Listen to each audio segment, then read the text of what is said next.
বিসমিল্লাহির রহমানির রহিম। আসসালামু আলাইকুম। সবাইকে ঈদ মোবারক। আশা করি আল্লাহর রহমতে তোমরা ভালো আছো। আমিও আলহামদুলিল্লাহ ভালো আছি। বন্যার প্রাদুর্ভাব, করোনার ব্যাপকতার মধ্যে মানুষের ঈদুল আজহা কেমন কেটেছে তা আমরা সম্যক উপলব্ধি করতে পেরেছি। এমন এক পৃথিবী আমাদের দেখতে হবে, আমরা কি কখনো কল্পনা করতে পেরেছি? আমরা প্রস্তুত ছিলাম না এই অবস্থার মোকাবেলা করার জন্য। ইতিমধ্যে এই সমস্যার কিভাবে মোকাবেলা করতে হবে, প্রতিকার ও প্রতিরোধ করতে হবে, সে জ্ঞানও কিন্তু আল্লাহ তাআলা আমাদেরকে দিয়েছেন। সুতরাং সকল প্রশংসা আল্লাহর জন্য, যিনি আসমান এবং জমিনের মালিক।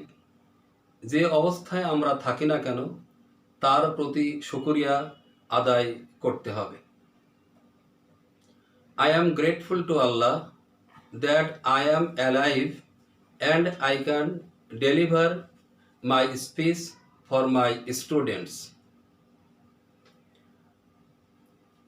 আজকে আমি যে বিষয়ে আলোচনা করব, পরিসংখ্যানে একটি বিষয় রয়েছে সংশ্লেষ বা কোরিলেশন।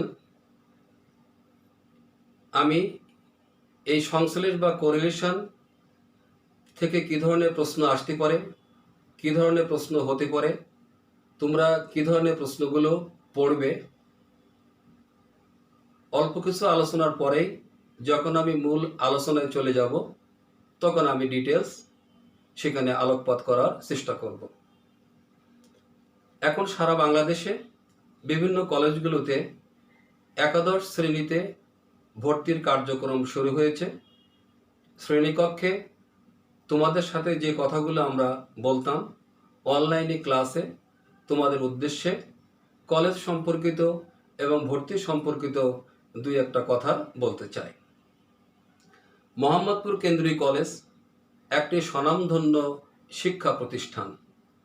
ভিতরে মনোরম পরিবেশ, শীতাতাপ নিয়ন্ত্রিত আইসিটি ল্যাব, আধুনিক প্রযুক্তি সম্পন্ন অনলাইন ক্লাসরুম, শীতাতাপ নিয়ন্ত্রিত লাইব্রেরি, 19টি বিষয়ে অনার্স কোর্স এবং 12টি বিষয়ে masters course, BBA, MBA, tourism and hospitality management, এই ধরনের গুরুত্বপূর্ণ বিষয়গুলো আমাদের কলেজে রয়েছে। এই মনোমুগ্ধকর পরিবেশে একাদশ শ্রেণীতে ভর্তির জন্য তোমরা তোমাদের আত্মীয় স্বজন ভাই বোনদেরকে বলবে এখানে ভর্তি হওয়ার জন্য। এবং তোমরা মনে রাখবে যে একটি ছেলে বা মেয়ে বা একজন ছাত্র বা ছাত্রী এখানে ভর্তি হলে একবারে সেই মাস্টার্স পাস করে এখান থেকে বের হতে পারবে। এখন আমি তোমাদের সামনে আরেকটি বিষয় আলোচনা করতে চাই, সেটা হলো গত ক্লাসে আমি 1939 সালের মাতৃত্ব কল্যাণ আইনটি আলোচনা করেছিলাম।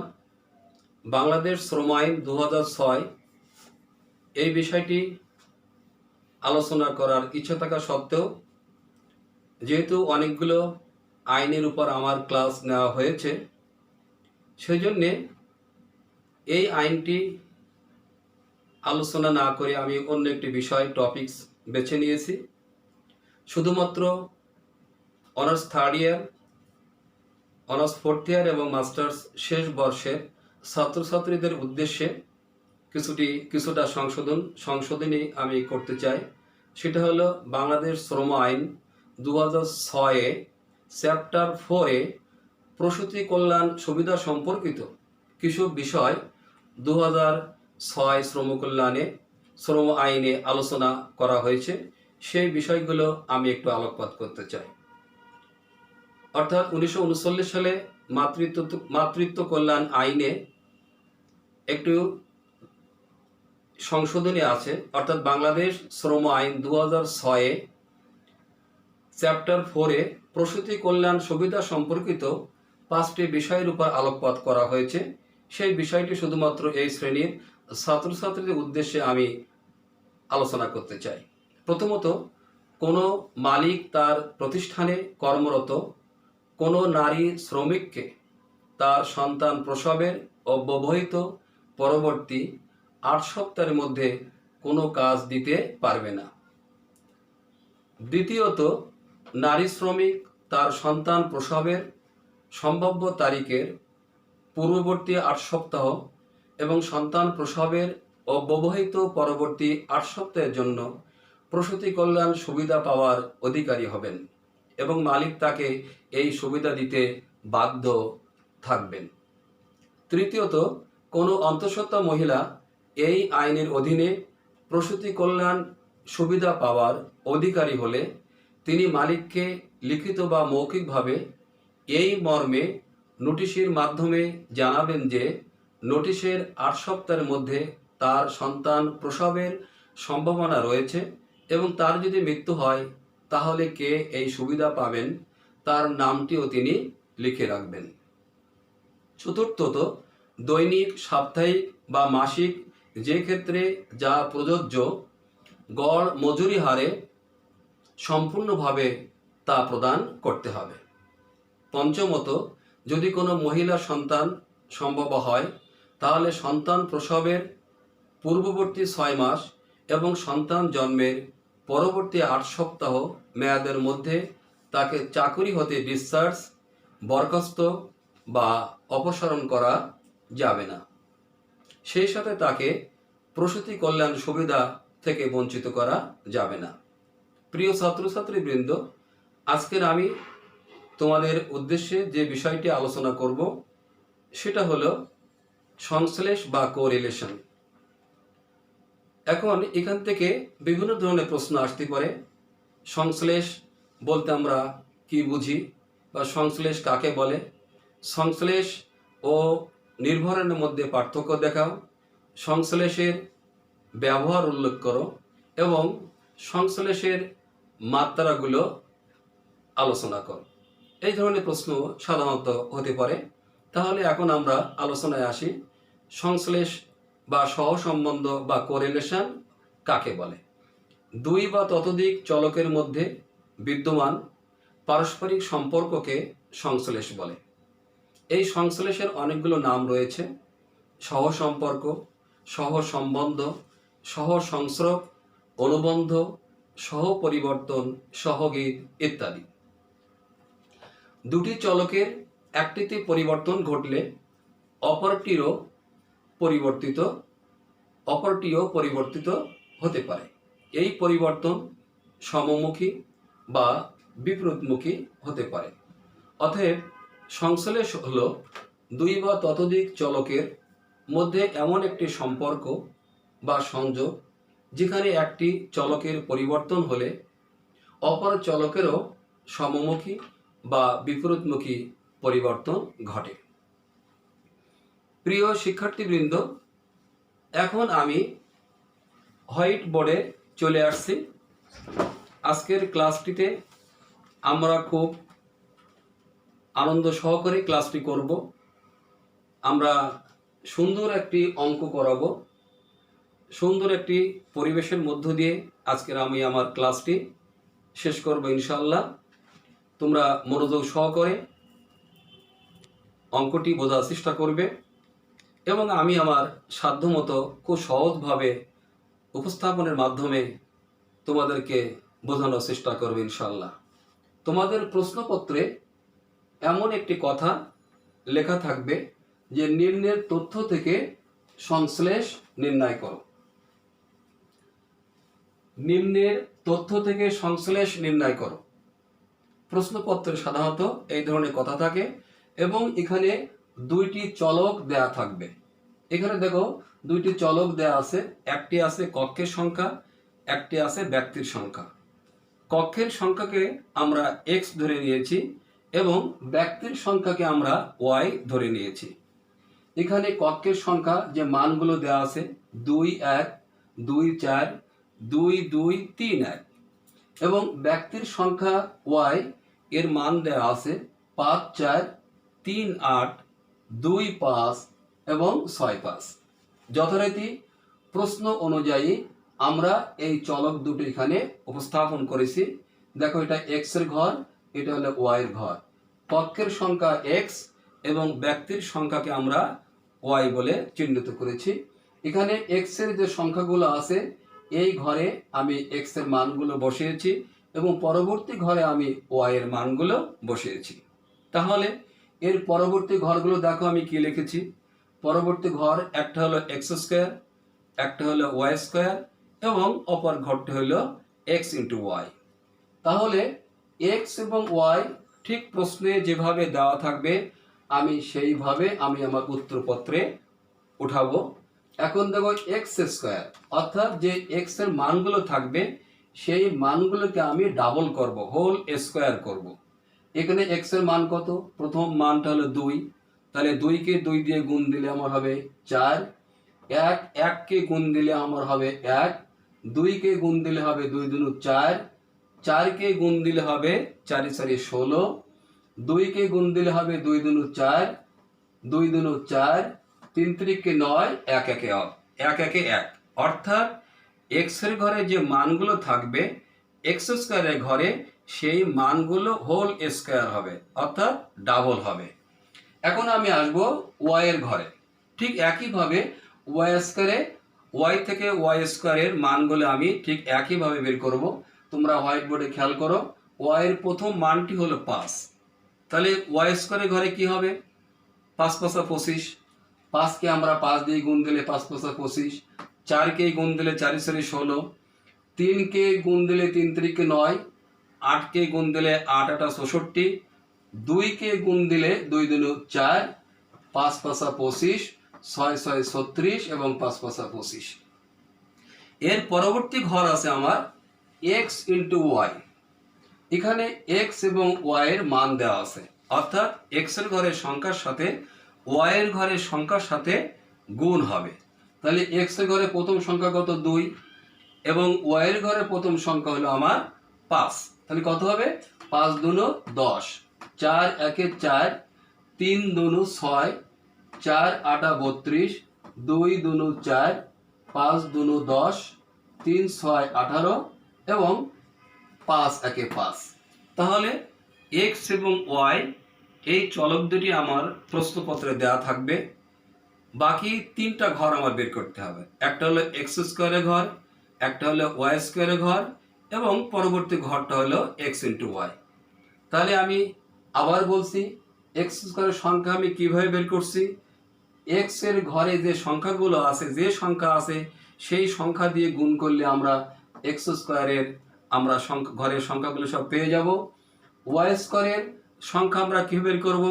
ওয়াই এর ঘরে যে সংখ্যাগুলো দেওয়া আছে সেই সংখ্যাগুলো যদি আমরা ডাবল করি, স্কোয়ার করি, তাহলে আমরা ওয়াই স্কোয়ারের ঘরের সংখ্যাগুলো পেয়ে যাব এবং পরবর্তী ঘরে এক্স ইন্টু ওয়াই, অর্থাৎ এক্স এর ঘরের মানের সাথে ওয়াই এর ঘরের এক্স এর ঘরের মানের সাথে ওয়াই এর ঘরের মানের সংখ্যাগুলো গুণ করলেই কিন্তু আমি এক্স ওয়াই আমি পেয়ে যাব। অর্থাৎ আমি আবারও বলছি, এক্স এর ঘরের প্রথম সংখ্যাটি 2 এবং ওয়াই এর ঘরের প্রথম সংখ্যাটি 5। তাহলে কত হবে? 5 2 10। এভাবে প্রতিটি সংখ্যা আমরা বের করে নেব। এখন বের করার পরে এগুলো আমরা যোগ করব। দেখো, এক্স এর ঘরের সংখ্যাগুলোকে যোগ করলে আমরা কি পাই? Summation x equal to 17। Y এর ঘরের সংখ্যাগুলো যোগ করলে আমরা পাবো summation y equal to 38। X স্কোয়ারের ঘরের সংখ্যাগুলো যোগ করলে আমরা পাবো summation x square equal to 43 এবং ওয়াই স্কোয়ারের ঘরের সংখ্যাগুলো যোগ করলে আমরা পাবো summation y square equal to 204 এবং এক্স ওয়াই অর্থাৎ সামেশন এক্স ওয়াই যোগ করলে আমরা পাবো 89। প্রিয় শিক্ষার্থীবৃন্দ, তাহলে ছক থেকে কিন্তু আমি এখন সব ছকগুলো করে আমি কিন্তু যোগফলটা বের করে নিয়েছি। এখন সূত্র দেখো, এখানে সূত্র কি আছে দেখো, যে সহসম্বন্ধ, সংশ্লেষ বা কোরিলেশনকে আমরা আর দ্বারা সূচিত করি। এখানে লেখা আছে আর equal to summation x y minus summation x into summation y by n, summation y by n, খুব খেয়াল করো। এবং নিচে আছে root over summation x square minus summation x whole square by n, second bracket আবার second bracket শুরু, summation y square minus summation y whole square by n. এবং এই সূত্রটি দেখলে তোমরা একটু ভয় পেতে পারো, সূত্রটি তুমি কীভাবে মুখস্থ করবে। সূত্র মুখস্থ করার একটা সহজ পদ্ধতি রয়েছে। এখানে খেয়াল করো যে summation x y minus summation x into summation y. তোমরা খেয়াল করবে এভাবে, এখানে সামেশন এক্স ওয়াই আছে, মাইনাস এই এক্স এবং ওয়াই এর মাঝখানে একটা ইন্টু হয়ে যাবে। Summation x y minus summation x into summation y by n. এই এক্স ওয়াইটা এখানে বসানোর পরে আমি মাঝখানে যদি একটা গুণ চিহ্ন দিই, তাহলে এটা আমার সহজে একটা মনে রাখার একটি উপায়। নিচে root over summation x square minus summation x whole square by n. অর্থাৎ আমি যে সংখ্যাটি লিখলাম একই সংখ্যা কিন্তু আমি দুইবার ব্যবহার করছি। এখানে ব্যবহার করছি সামেশন এক্স স্কোয়ার এবং এখানে ব্যবহার করছি সামেশন এক্স হোল স্কোয়ার। এবং পরবর্তী ঘরে দেখো summation y square minus summation y whole square by n. অর্থাৎ একই সংখ্যা, এখানে ওয়াই আছে, এখানে ওয়াই আছে, এখানে ওয়াই স্কোয়ার হবে এবং পরবর্তীটা ওয়াই হোল স্কোয়ার হবে। এখানে এক্স স্কোয়ার আছে, পরবর্তীটা হবে এক্স হোল স্কোয়ার। এখানে এক্স ওয়াই আছে, পরবর্তীটা হবে summation x into summation y by n. এবং সবসময় তোমরা রুট দিতে ভুল করবে না, রুটটা আগে দিয়েই তারপর তোমরা অঙ্কগুলো লেখা শুরু করবে। তাহলে এখন চলে আসো, এখন এই সূত্রে আমরা মান বসাবো। এখানে দেখো সামেশন এক্স ওয়াই এর মান আছে 89, আমরা এখানে 89 লিখেছি। Summation x into summation y minus দিয়েছি, সামেশন এক্স এর মান 17 এবং সামেশন ওয়াই এর মান হলো 38। আমরা এখানে লিখেছি 17 ইন্টু 38 বাই 8। 8টা কিভাবে আসলো? এখানে দেখো এক্স এর ঘরে 8টি সংখ্যা রয়েছে এবং ওয়াই এর জায়গায়ও 8টি সংখ্যা রয়েছে, অর্থাৎ 1 2 3 4 5 6 7 8। তাহলে যে কটা সংখ্যা থাকবে, যদি এখানে 10টা থাকে তাহলে এন এর মান 10 হতো, যদি 6টা থাকতো তাহলে এন এর মান 6টা থাকতো। আলোচ্য অঙ্কটিতে আমরা দেখতে পাই এখানে এন এর মান হলো 8, অর্থাৎ 8টি তথ্য এখানে রয়েছে। কারণ পরবর্তী লাইনে আমরা চলে আসি, সামেশন এক্স স্কোয়ার। এখানে আমরা সামেশন এক্স স্কোয়ার মান হলো 43, আমরা 43 লিখেছি। Summation x whole square by n, আমরা জানি যে সামেশন এক্স এর মান 17 হোল স্কোয়ার বাই 8 আমরা লিখেছি। এবং এখানে আছে যে সামেশন ওয়াই স্কোয়ার মান হলো 204, আমরা সামেশন ওয়াই স্কোয়ারের মান এখানে 204 লিখেছি। এবং বিয়োগ ওয়াই এর মান এখানে দেওয়া আছে হলো সামেশন ওয়াই এর মান হলো 38 হোল স্কোয়ার বাই 8 এখানে রয়েছে। তাহলে এখন আমরা ক্যালকুলেশনে চলে আসব। এখানে 89 আছে, 17 গুণ 38, 17 এবং 38কে গুণ করলে আমরা পাই 646 বাই 8। 43 আমরা এখানে লিখেছি, 17 গুণ 17 গুণ করলে আমরা পাবো 289। 289কে আমরা নিচে আমরা 8 লিখেছি, যেহেতু এন এর মান 8। এবং এখানে দেখো যে 204 এখানে আমরা লিখেছি, বিয়োগ 38 গুণ 38, অর্থাৎ 38 গুণ 38 গুণ করলে আমার হবে 1444 বাই 8। তাহলে 89 বিয়োগ অর্থাৎ 646কে যদি আমরা 8 দিয়ে ভাগ দেই তাহলে আমরা পাবো 80.75। আমি আবারই বলছি, 646কে যদি আমি 8 দিয়ে ভাগ দেই তাহলে আমি পাবো 80.75। এবং এখন দেখো 43 সংখ্যাটা আমি এখানে লিখেছি, অর্থাৎ 289কে যদি আমি 8 দিয়ে ভাগ দেই তাহলে আমি পাবো 36.13।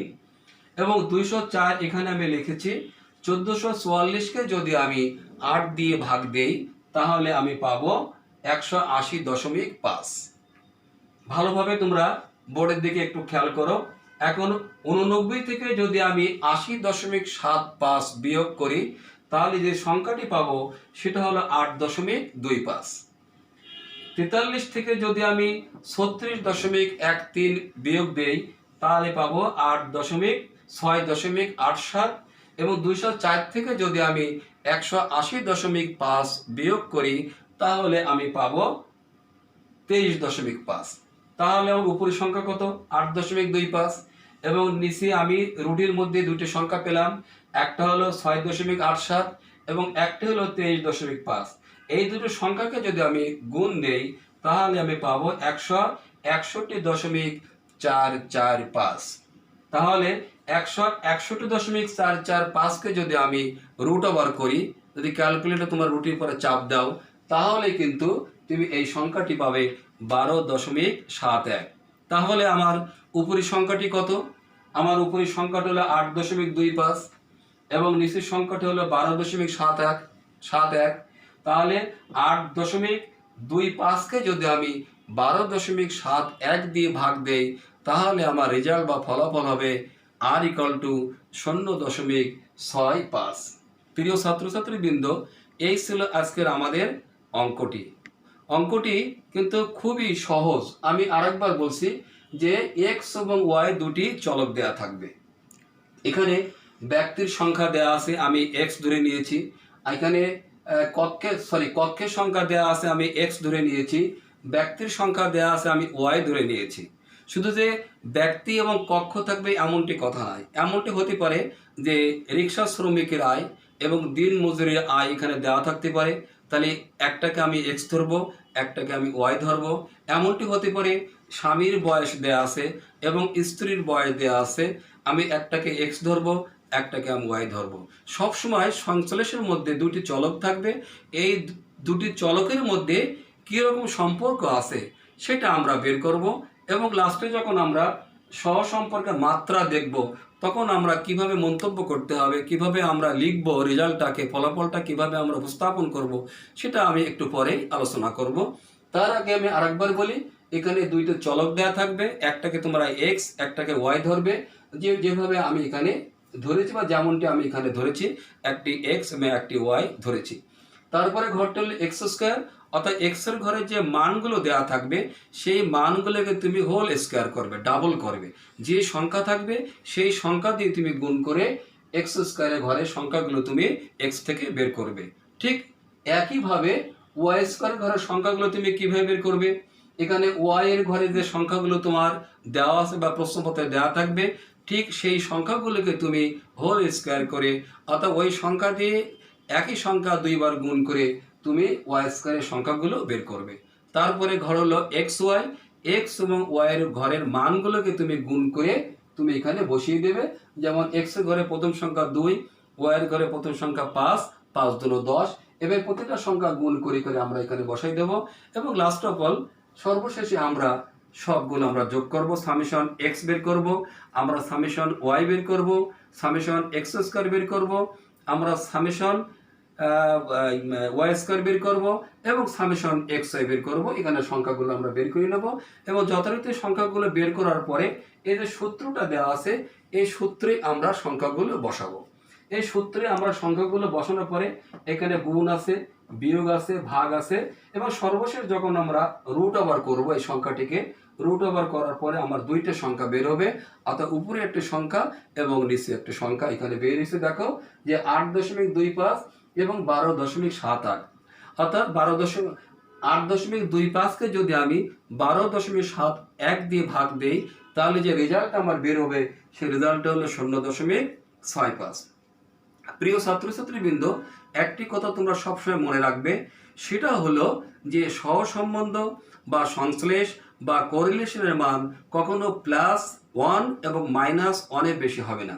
তোমরা যখন পরীক্ষার হলে এই অঙ্কটি যখন করতে যাবে, তো বাড়িতে যখন তোমরা প্র্যাকটিস করবে তখন করার সময় যদি লাস্টের রেজাল্টটা তোমাদের 1-এর বেশি হয়, সেটা +1 হতে পারে, +1 হতে পারে, +1 হতে পারে, -1 হতে পারে। যদি এই +1 -1 এক্সিড করে, অর্থাৎ যদি বেশি হয়, তাহলে তোমরা মনে রাখবে তোমাদের অঙ্কটি কোথাও না কোথাও ভুল হয়েছে। অর্থাৎ +1 এবং -1 এর ভিতরেই থাকতে হবে, সেটা 0 পর্যন্ত। +0.99 হতে পারে, -0.99 হতে পারে, +0.75 হতে পারে, -0.75 হতে পারে, 0 হতে পারে। কিন্তু এই ধরনের রেজাল্ট কিন্তু তোমাদের আসবে। মাথায় রাখতে হবে যে সহসম্বন্ধ বা কোরিলেশনের মান কখনো 1-এর বেশি হবে না, সেটা +1 হতে পারে, -1 হতে পারে। এর ভিতরে কিন্তু অঙ্কটার রেজাল্ট বা ফলাফল এর মধ্যেই থাকবে। প্রিয় ছাত্রছাত্রীবৃন্দ, আমি অঙ্কের ফলাফল বের করেছি r ইকুয়াল টু 0.65। এখন আমরা দেখব যে কোরিলেশনের পর্যায় বা মাত্রাগুলো কিরকম হতে পারে। তোমরা দেখো, যদি r এর মান, এই যে r এর মান অর্থাৎ সহসম্বন্ধের মান যদি +1 হয়, তাহলে আমরা ধরে নেব যে দুইটি চলকের মধ্যে পূর্ণ মাত্রায় ধনাত্মক সম্পর্ক বিদ্যমান, পজিটিভ সম্পর্ক বিদ্যমান। এখানে যদি আমি বলি স্বামীর বয়স দেয়া আছে, স্ত্রীর বয়স দেয়া আছে, এই অঙ্কটা করার পরে যদি আমার ফলাফল +1 হতো, তাহলে আমি উত্তরে লিখতাম বা এভাবে মন্তব্য করতাম যে x এবং y চলকের মধ্যে স্বামীর বয়স এবং স্ত্রীর বয়সের মধ্যে পূর্ণ মাত্রায় ধনাত্মক সম্পর্ক বিদ্যমান। যদি r এর মান -1 হয়, তাহলে আমি লিখব যে দুটি চলকের মধ্যে পূর্ণ মাত্রায় ঋণাত্মক সম্পর্ক বিদ্যমান। যদি r এর মান +0.75 থেকে +0.99 এর মধ্যে হয়, তাহলে আমরা লিখব দুটি চলকের মধ্যে খুবই উঁচু মাত্রায় সম্পর্ক বিদ্যমান। যদি r এর মান -0.75 থেকে -0.99 হয়, তাহলে তোমরা বুঝতে পারবে এখানে এইভাবে লিখতে হবে খুবই উঁচু মাত্রায় ঋণাত্মক সম্পর্ক বিদ্যমান। যদি r এর মান 0.50 থেকে 0.74 এই পর্যন্ত হয়, তাহলে আমরা লিখব যে উঁচু মাত্রায় ধনাত্মক সম্পর্ক বিদ্যমান, দুটি চলকের মধ্যে উঁচু মাত্রায় ধনাত্মক সম্পর্ক বিদ্যমান। যদি r এর মান -0.50 থেকে 0.4 পর্যন্ত হয়, 74 পর্যন্ত হয়, তাহলে আমরা সেটা লিখব উঁচু মাত্রায় ঋণাত্মক সম্পর্ক বিদ্যমান, অর্থাৎ দুটি চলকের মধ্যে উঁচু মাত্রায় ঋণাত্মক সম্পর্ক বিদ্যমান। যদি r এর মান 0.25 থেকে 0.49 হয়, এই পর্যন্ত হয়, যদি কোনো ফলাফল r এর মান এরকম হয়, তাহলে আমরা লিখব দুটি চলকের মধ্যে নিচু মাত্রার সহ সম্পর্ক বা সংশ্লেষ বিদ্যমান বা কোরিলেশন বিদ্যমান, সম্পর্ক বিদ্যমান। যদি r এর মান 0.25 থেকে 0.49 হয়, তাহলে আমরা বলবো যে দুটি চলকের মধ্যে নিচু মাত্রার ঋণাত্মক সম্পর্ক বিদ্যমান। প্রিয় ছাত্রছাত্রীবৃন্দ, যদি r এর মান 0 থেকে 0.24 এর মধ্যে সীমাবদ্ধ থাকে, অর্থাৎ তাহলে আমরা এখানে লিখব খুবই নিচু মাত্রার সম্পর্ক বিদ্যমান। এবং যদি 0.24 পর্যন্ত থাকে মাইনাস, তাহলে আমরা সেটা কি ধরব যে নিচু মাত্রায়, খুবই নিচু মাত্রায় ঋণাত্মক সম্পর্ক বিদ্যমান। আর যদি আমার ফলাফল 0 হয়, অর্থাৎ যদি r এর মান 0 হয়, তাহলে সেই ক্ষেত্রে আমরা ফলাফল লিখব দুটি চলকের মধ্যে কোনো সম্পর্ক নাই। আমরা এখানে বলতে পারি দিনমজুরির আমরা আয় দিলাম, আমরা রিক্সা শ্রমিকের আয় দিলাম। এই দুটি ডেটা নিয়ে, এই দুটি চলক নিয়ে আমি যখন অঙ্ক করব, সেই অঙ্কের ফলাফল যদি আমার এখানে r এর মান 0 আসে, তাহলে তুমি নিশ্চিত হবে এই দুটি চলকের মধ্যে কোনো সম্পর্ক নাই, অর্থাৎ কোনো সম্পর্ক নাই, যোগাযোগ নাই। আর যদি এই মানগুলো এইভাবে আসে, +1 থেকে যদি 0 পর্যন্ত আসে, যদি প্লাস হয়, তাহলে আমরা এখানে দুই ভাগে ভাগ করেছি, একটি ধনাত্মক সাইড এবং একটি হলো ঋণাত্মক সাইড। যদি মাইনাস আসে, তাহলে অবশ্যই তোমার মনে রাখতে হবে, এই কথা লিখতে হবে যে ঋণাত্মক সম্পর্ক বিদ্যমান। যদি প্লাস আসে, তাহলে তোমাকে লিখতে হবে যে পজিটিভ বা ধনাত্মক সম্পর্ক বিদ্যমান। প্রিয় ছাত্রছাত্রীবৃন্দ, এটি ছিল আজকের আমার আলোচনার বিষয়। আজকের আমি দুইটি চলক থেকে সহ সম্বন্ধ, সংশ্লেষ, কোরিলেশন, যে কোনো নামে হতে পারে, এই অঙ্কটি তোমাদেরকে আমি করালাম, বোঝালাম, এবং খুবই একটি সহজ অঙ্ক। তোমরা বাড়িতে প্র্যাকটিস করবে এবং অঙ্কটি বারবার আমার কথার সাথে মিলিয়ে দেখবে, ইনশাল্লাহ খুব দ্রুত তোমরা অঙ্কটি আয়ত্ত করতে পারবে। তাহলে আজকের আমি আলোচনা এখানে শেষ করতে চাই এবং পরবর্তী কোনো এক সময়ে, কোনো একদিনই আবার তোমাদের সাথে আমার দেখা হবে, কথা হবে এবং অন্য কোনো বিষয় নিয়ে আমাদের আলোচনা হবে। সেই পর্যন্ত তোমরা ইনশাল্লাহ ভালো থাকবে, সুস্থ থাকবে। মহান আল্লাহর কাছে দোয়া করি, আল্লাহ যেন তোমাকে সহ তোমার পরিবারের সবাইকে সুস্থ সুন্দর রাখেন, হেফাজতে রাখেন, নেক হায়াত দান করেন এবং সবার প্রতি সুস্বাস্থ্য, আবারও সুস্বাস্থ্য এবং দীর্ঘায়ু কামনা করে আমি আমার আজকের আলোচনা এখানে শেষ করছি। আল্লাহ হাফেজ।